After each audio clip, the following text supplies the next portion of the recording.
Hello and welcome to episode 60 of the Footy with Fletch podcast. In this episode, I'm joined by GWS Giants AFLW young gun, Kaitlyn Srhoj. Kaitlyn was selected by the Giants with pick 3 in the 2023 AFLW draft and has played 8 AFLW games. Hello, Kaitlyn. Thanks for joining me on the podcast today. How are you doing? I'm good, thank you. Thank you for having me. No worries at all. And tell me a little bit about yourself, your footy. How would you sort of describe yourself as a footballer? I think as a footballer, we have three mottos we kind of live by at our club, which is fearless, all in, and competitor. And I think like pretty much all of them sums up how I like to play my football. I think I'm really competitive. I'm all in for the team. I'm quite selfless. And I'm fearless. I kind of bring my weapons whenever I play. So Did you yeah. have any AFL or AFLW players that you sort of idolized growing up? And if so, who were they? Oh, I think in the AFLW, I definitely had a few. Some of them growing up was like Ebony Marinoff, Rebecca Beeson. Um, some people that I like to like play my game off was Lucy Single at one point. But yeah, like there are just a few. And how did you sort of first get involved with footy? Yeah, so I first got started with football just socially. Back in Mandurah, I just got asked to play kind of a rep game with a few friends, and then I could kick a footy, so it kind of just took off from there. And what was it like growing up in Mantra as well?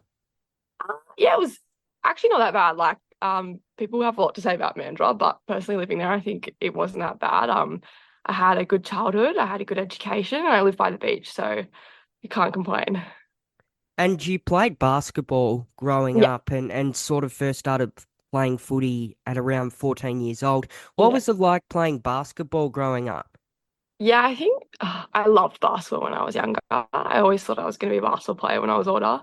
Um, but yeah, I think just playing a sport when you're a child is great, whatever that was. I think I started off with tennis, then I went into team sports, so netball and basketball. And I think for me, I enjoyed basketball a lot as a kid because it was so team orientated, whereas tennis for me, it's kind of you've just got yourself. Whereas in basketball and football, you've got X amount of people on your team, and that's what makes sports so great. So I did enjoy my time in basketball, but unfortunately, it came to an end.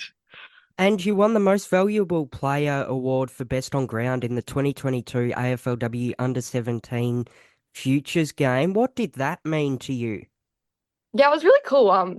I think for me, it was just kind of like an eye opener, as to what football can um like kind of bring to me. I mean, like I knew I was playing some good football back then, but I think just to be recognized for that was really honorable. And to go back and kind of keep good standards back in Waffle and kind of play my best football. That was kind of it, yeah. And you played for Peel Thunder in the Waffle. What was it Yeah. like to play with them? I think playing for Pool, it was really fun. I just got to play with lots of mates. Everyone from my rep league pretty much played for Peel. So I was playing with my friends. I was also playing with lots of older girls as well. So that helped me improve my football. I got to experience some real top end coaches. But then also I learned a lot through Peel as well. Obviously, we didn't have the best of season last year. But the previous year we made finals, and that was a really cool experience as well. And you also represented your state in the Under-18 National Championships. What was it like to play for WA? I enjoyed playing for WA. I think in my bottom age year, I got to play with the likes of Ella Roberts, who I'm still really close with now. And I think I got to learn a lot from the older players. But I think last year, being a top ager, I had to play a kind of different role and be a leader and set standards for the girls as well. but also have lots of fun as it was my last year, potentially playing for WA as well. And you were also named in the 2023 Under-18 All-Australian team. What did that mean to you? Yeah, I was really grateful to be named in that squad. I think for me, I had a really challenging year last year trying to find and play my best football. I had to juggle obviously ATAR and being in year 12, having a social life, and then also trying to play some really top end football. But yeah, I think for me, put my best foot forward and give it my all before the draft. But also like I was extremely grateful as well. And you decided to nominate for the AFLW National Draft Pool last year over nominating for just the WA draft pool. What was sort of the reasoning behind that, I guess? Yeah, I think for me, the biggest thing I needed was change. I think I needed to be uncomfortable to improve. And I just knew I wasn't going to get that back home. That's nothing against Freo or West Coast. I was grateful to go anywhere. But I think for me, I just definitely needed to kind of step out of my comfort zone and learn to be uncomfortable in order to be comfortable again. And I'm definitely uncomfortable in Sydney. I've transitioned really well and I love the girls and I love the team. And I've settled really well here, but I think it's still foreign, like being away from my family, being away from home. But I think I'm exposing myself to a different environment and I'm really improving each day throughout this year. So yeah. And you were the only WA draft prospect that actually attended the draft last year. Did that sort of give you an inkling that you were going to go top 10 in the draft? Um, yeah, I think prior to the draft, a few days before, I kind of already knew somewhat where I was going.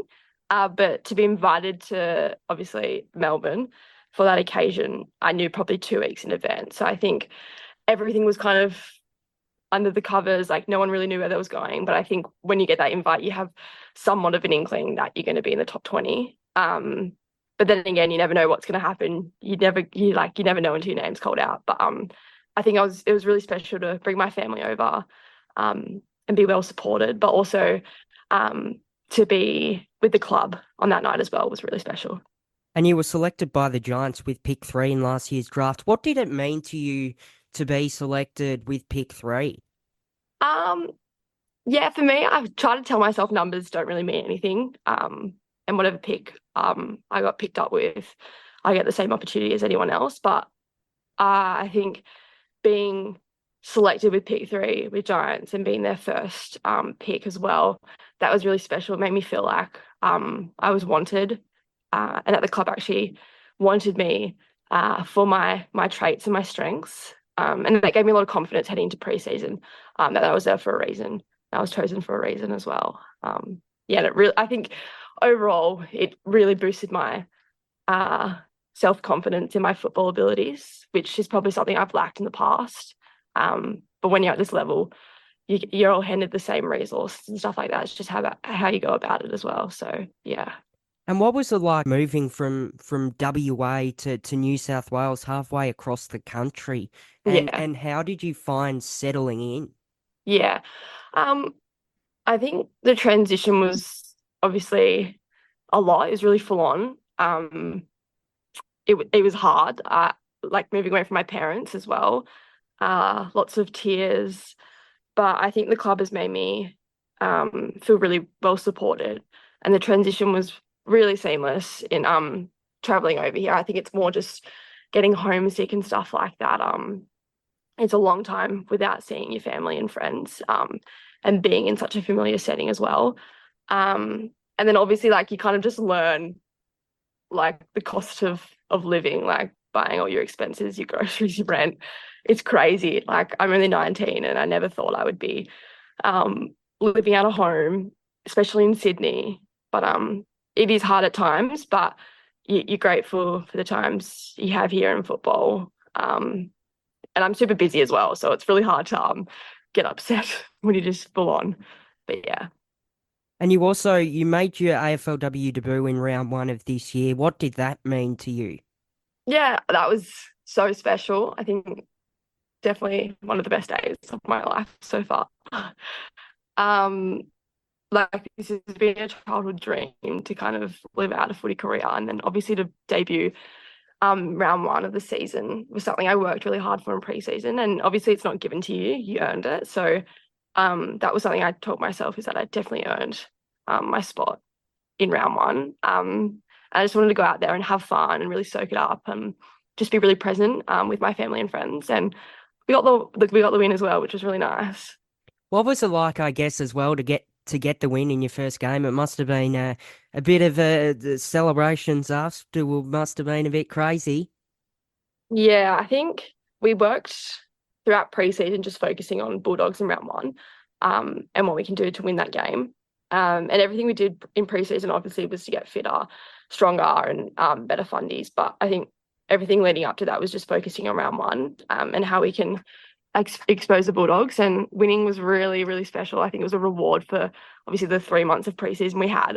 And then obviously just celebrate it with family and friends was really special as well.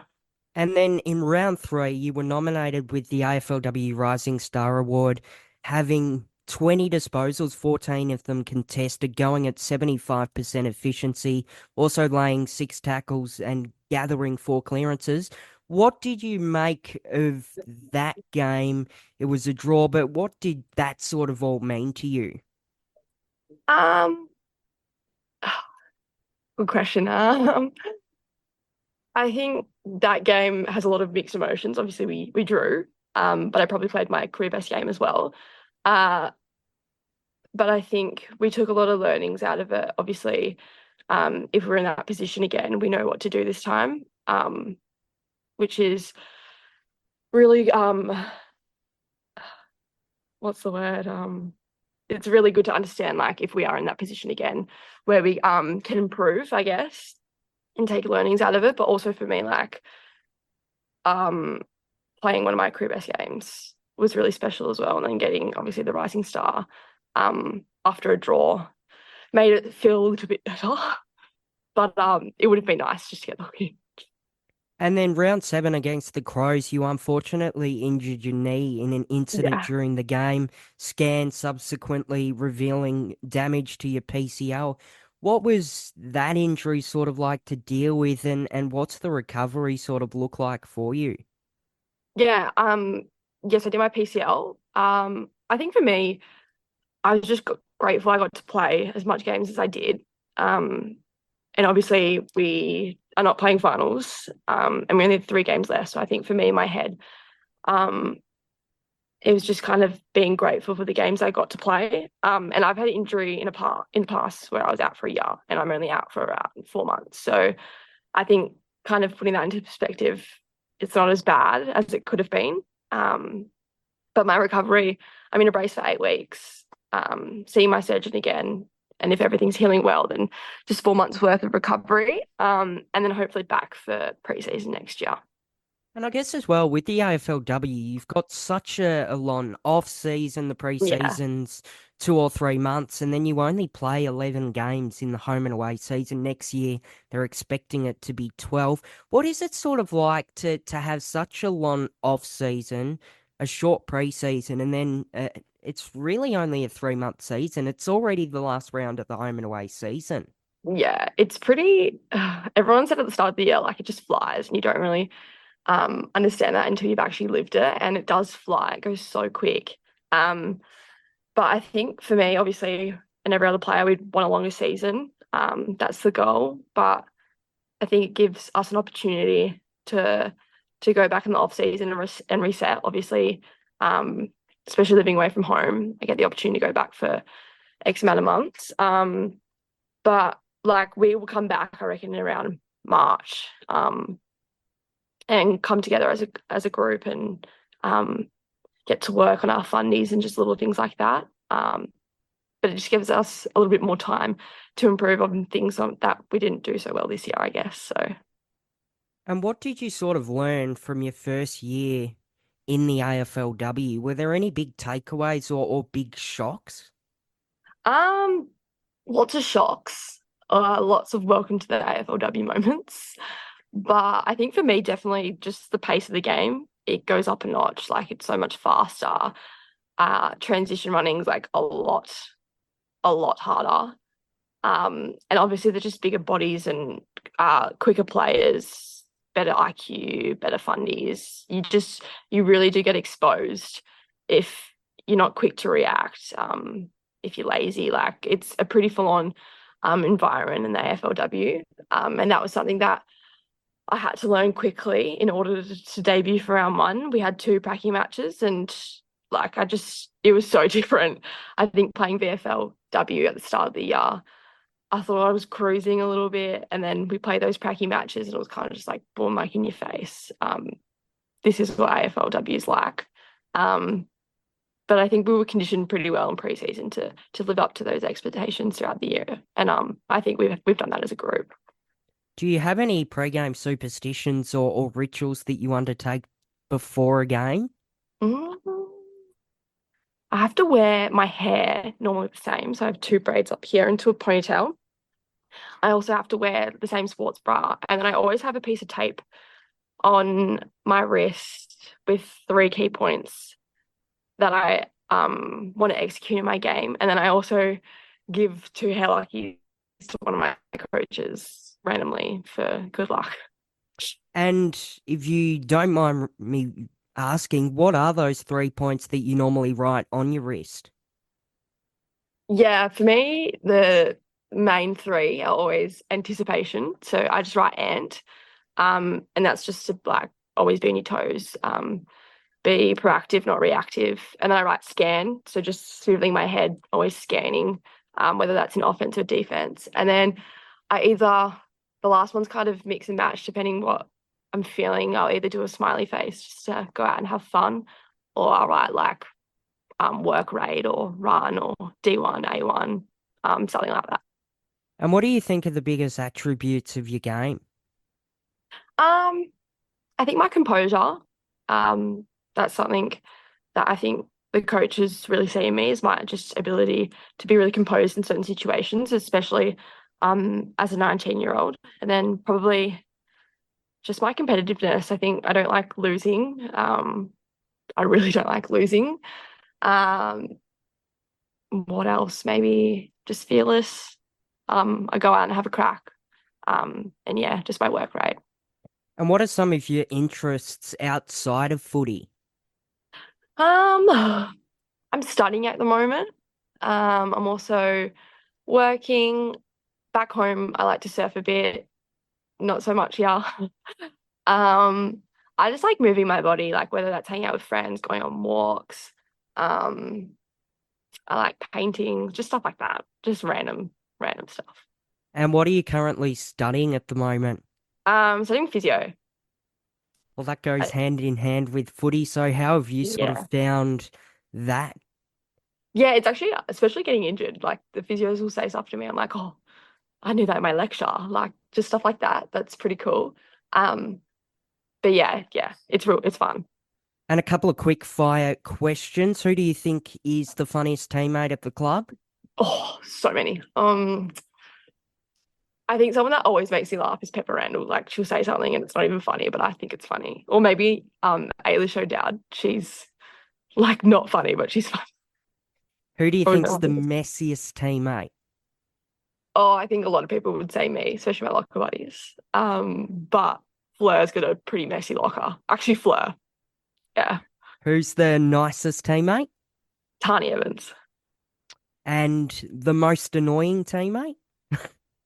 Oh God, I think we're all annoying. Oh, I think people would say me, but I'm gonna I can't pick. Can't pick. And do you have a go-to sort of beach or place that you like to go in Sydney to sort of hang out and Mhm. unwind? Yeah, I have obviously Bronte's my closest beach, so I hang out at Bronte a bit.